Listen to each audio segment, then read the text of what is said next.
திருச்சியில் 2000 மாணவர்கள் ஒரே நேரத்தில் காந்தி வேடம் அணிந்து கின்னஸ் சாதனை புத்தகத்தில் இடம்பெற்றனர். திருச்சி துறையூரில் தனியார் பள்ளியைச் சேர்ந்த 2955 மாணவர்கள் தேசப்பிதா மகாத்மா காந்தியை நினைவு கூறும் விதமாக காந்தி வேடம் அணிந்து பள்ளி வளாகத்தில் ஒரே நேரத்தில் கூடி நின்றனர்.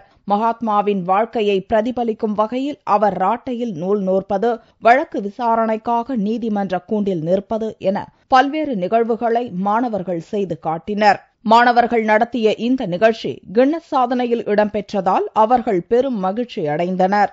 இன்னைக்கு நாங்கள் பீஸ்கோசரம் இந்த மகாத்மா காந்தி வேஷம் போட்டோம். இது நாங்கள் நிறைய பேர் பண்ணோம். 2955 மெம்பர்ஸ் பண்ணோம். இதனால நாங்கள் கின்னஸ் ரெக்கார்ட் பண்ணியிருக்கோம். இது கரண்டான ரெக்கார்டு. எங்களுக்கு ரொம்ப சந்தோஷமா இருக்கு. இன்னைக்கு நாங்க இந்த காந்தி வேஷம் இத்தனை பேர் போட்டிருக்கோம்னா அது காரணம் காந்தி மாதிரி எல்லாருமே நேர்மையா நடக்கணும், அகிம்சையை கைப்பிடிக்கணும். அதனால நாங்க காந்தி வேஷத்தை போட்டு 2956 பேர் இங்க வந்திருக்கோம் உலக சாதனை படைக்கிறதுக்கு. எங்களுக்கு உலக சாதனையும் கிடைச்சிருச்சு. எங்களுக்கு மிக்க சந்தோஷமா இருக்கு. முன்னதாக காந்தி வேடமிட்ட மாணவர்கள் அனைவரும் பள்ளி வளாகத்தில் நிறுவப்பட்டிருந்த மகாத்மாவின் சிலைக்கு மலர் தூவி மரியாதை செய்தனர்.